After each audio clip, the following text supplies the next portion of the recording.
ترايمسي يا ترايمسي يا حبة لادمسي، بعتت لي خالتي لاشتري كيلو بصل، وقع مني وقع مني وقع مني وانكسر، وقع مني وقع مني وقع مني وانكسر.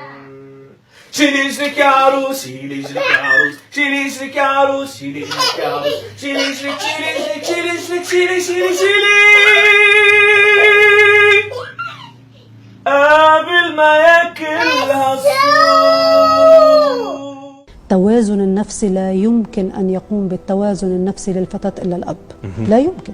وهذا أمر في كتير نقص عنا بمجتمعنا، وهو سبب الانحرافات السلوكية عند أكثر الفتيات. يعني نحن هلا لما منطل إطلالات على مشاكل الفتيات بنلاقي أغلبها سببه هو نقص لوجود الأب في حياتها. الأب في حياة الفتاة هو الذكر الأول، هو الإنسان الأول بحياتها، الرجل الأول، هو الإنسان اللي بتنظر له إلى الرجال فيما بعد بأغلب نظرتها بتكون النظرة بتستمدها من كيف كانت دور أبيها بحياة. طبعا أنا لما بتحدث عن بي سند بيجي على قلب البيت، بيغمر بنته، بيعبر لها عاطفيا، بيحكيها كلام حلو، بيعملها توازن نفسي. هذه الفتاة اللي بتكون نمت بهذا البيت المتوازن نفسيا يمكن بيقصد يتصل فيها حتى لو كان بعمل، ويبعث لها رسالة ويسأل عنها ويخرجوا وياها ويظهروا وياها. كل هذه التصرفات اللي بيعملها الأب أو الأخ لما بتكون الفتاة عم تخلق ببيئة ذكورية، البيئة الذكورية يعني الذكور المحيطين فيها يعطونها هذا الاهتمام والأمان والسند، بصير عندها توازن نفسي. بصير من الصعوبة أن يستغلها الكثير من الرجال والشباب اللي هلأ صار عندهم وسائل متعددة يعني للإيقاع بالفتيات. فراغ العاطفة يجرها إلى انحرافات سلوكية مستقبلية كي تقع عند أول شخص يقدم لها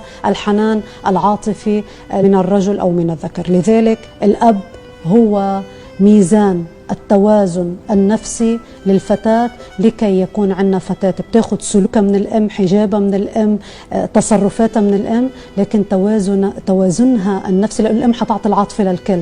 التوازن النفسي الذكوري، التوازن النفسي المستقبلي بتعاطيها مع الرجال بتكون مصدره الأول بالاستقرار النفسي هو الأب حصل. فلا تغفلوا عن بناتكم.